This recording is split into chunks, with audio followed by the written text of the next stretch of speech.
இந்த செய்யூர் சட்டமன்ற தொகுதியில் அனைத்து கிராமமும் இந்த செய்யூர் நகரத்துக்கு வந்து மருத்துவமனைக்கு வந்து சிகிச்சை பெறுவார்கள். இந்த மருத்துவமனையில் போதுமான வசதிகள் எதுவும் இல்லை. அதனால் எந்த ஒரு விபத்து நடந்தாலும், பிரசவத்துக்கு போனாலும் உடனடியாக செங்கல்பட்டு மதுராந்தகம் என்று மருத்துவர்கள் எழுதி 108ல் அனுப்பிச்சி வச்சிடுறாங்க. அதனால் இந்த பெரிய ஹாஸ்பிட்டலுக்கு போதுமான டாக்டர்கள் இல்லை, ஸ்கேனிங் எதுவுமே இல்லை. பஸ் ஸ்டாண்டு எடுத்துக்கிட்டிங்கன்னா இன்றைக்கி வந்து இந்த பஸ் ஸ்டாண்டில் வந்து போதுமான பஸ்ஸே கிடையாது.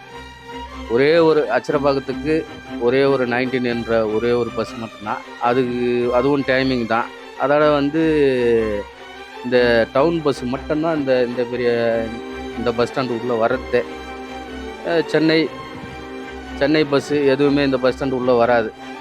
இந்த பஸ் ஸ்டாண்டை இயங்கவே இல்லை. இந்த ஊராட்சி மன்ற தலைவர் இந்த பஸ் ஸ்டாண்டை முடக்கி வச்சுக்கிறார். ஒரு லைட்டு வசதி கூட இந்த பஸ் ஸ்டாண்டுக்கு கிடையாது.